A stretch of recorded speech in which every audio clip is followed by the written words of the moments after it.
He has a few wide receivers and pretty prominent names in fantasy football over the last few years, but these guys are droppable this week. The first guy, Allen Robinson of the Los Angeles Rams. I thought Robinson, he would come in this year with this Ram team and be a good fantasy football player.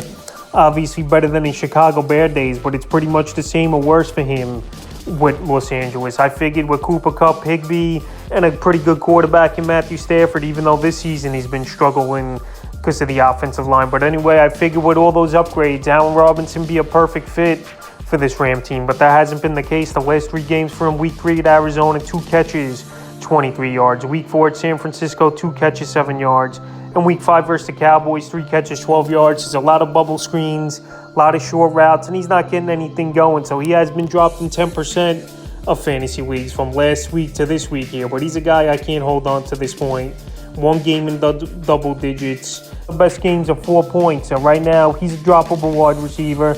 No doubt about it, he could turn things around, but it's already Week 5 here. If he's not doing it now, he's droppable. The next guy is Julio Jones of the Tampa Bay Buccaneers. I thought Julio this season, maybe things will be a little different. I took a flyer on him in a couple weeks here as a bench player, but obviously he's not healthy, and I don't think he's ever going to be healthy. He's had this hamstring injury on and off for 3 seasons here, and it's not fully healed on Julio Jones. And as you get up there in age and the more running and cutting, it's just not working. And Julio Jones right now still owned in 41% of fantasy leagues. The Bucs tried to catch lightning in a bottle with him this season, but the injuries have caught up to him, and he's a guy that's pretty much going to be out of the league, believe it or not, in another year or 2, or even after this season, if he just can't stay healthy and get on the field. So right now, at this point, it's just a big name. And Julio Jones, he fell off quickly in the last 2 or 3 seasons, and he's a wide receiver I'm not going to have patience for in fantasy leagues here. And a guy to drop this week, and the third and final wide receiver is Chase Claypool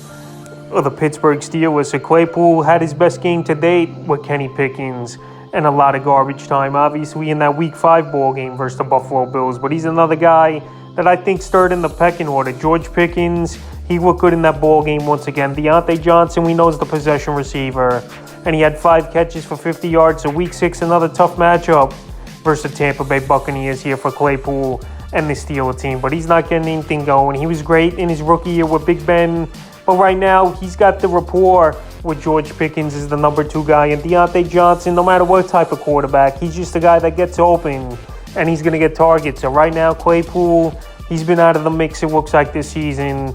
And he's a guy safely you could drop into the waiver wire. Yeah, he could get things going or have a big game here or there. But right now, he's a guy I'm not going to wait on, already entering Week 6, and I would drop him.